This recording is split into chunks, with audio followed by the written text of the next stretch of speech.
Salut, chers tous, je m'appelle Tinkina Bissaka Gildas, je suis étudiant en master à l'Université d'ingénierie et de technologie de l'État de Briance. Aujourd'hui, je souhaite partager avec vous l'expérience toujours de la Russie, des études en Russie, du travail en Russie, de la vie en général en Russie. Donc pour cela, j'ai invité aujourd'hui mon camarade et collègue togolais. Il est de la même promotion que moi. Nous sommes arrivés à 2 jours d'intervalle.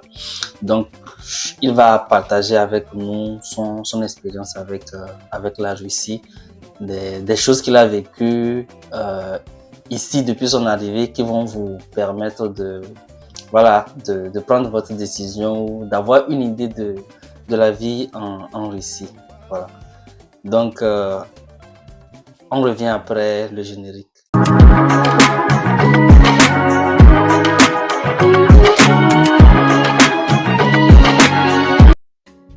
Bonjour Wilfried. Bonjour Gildas, comment tu vas? Je vais bien et toi? Moi aussi, ça va très bien. Voilà, merci d'avoir accepté de répondre à mes questions aujourd'hui pour aider nos frères togolais et africains qui ont le désir de venir en Russie, de s'informer sur la vie en Russie et les différentes opportunités qu'il y a. D'accord, il n'y a pas de souci, Je suis là pour répondre à toutes tes questions et pouvoir éclaircir vraiment comment la vie en Russie est ici pour nos frères togolais qui sont encore chez eux et qui désirent venir ici. Voilà, pour la première question, qu'est-ce qui t'a motivé à venir en Russie? Comment tu as entendu parler de l'opportunité de venir étudier en Russie? Dis-nous.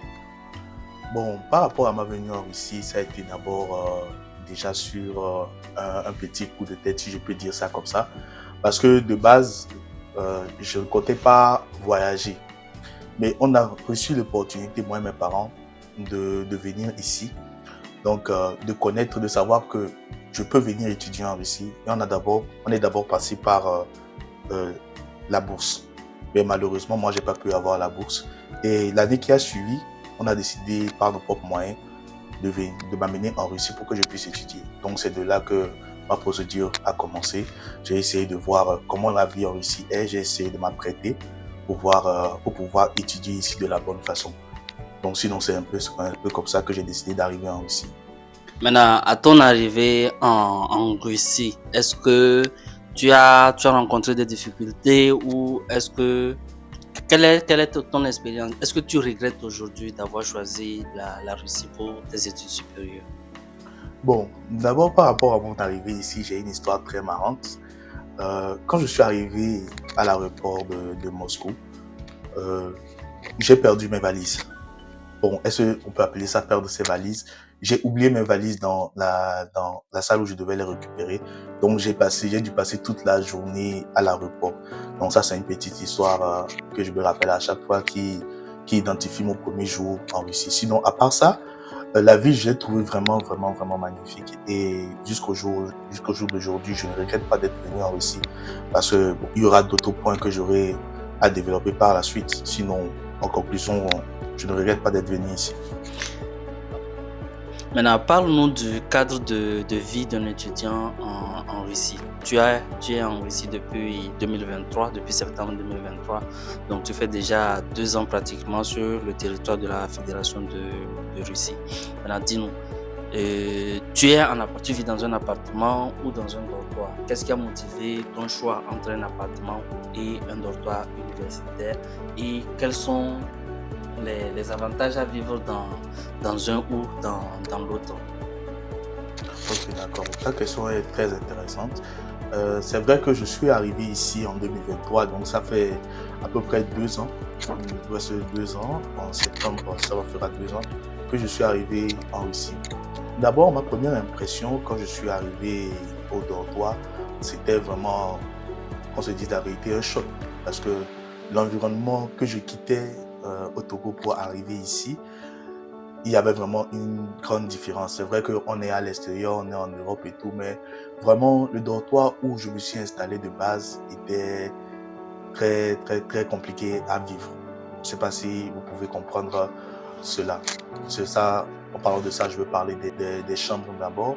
Mais au fur et à mesure, j'ai eu à comprendre qu'il faudrait que moi-même je m'installe, il faudrait que j'accepte l'endroit où je suis et que je puisse retrouver le confort que j'avais chez moi au Togo.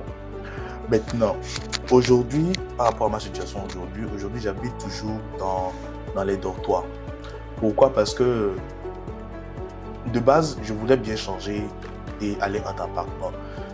Parce que j'ai vu que ça devrait plus m'arranger du point de vue du confort, du point de vue de la liberté et tout. Ça aurait pu bien m'arranger. Mais ça m'aurait apporté des dépenses supplémentaires parce que vu que je suis au dortoir, je suis plus proche de l'université.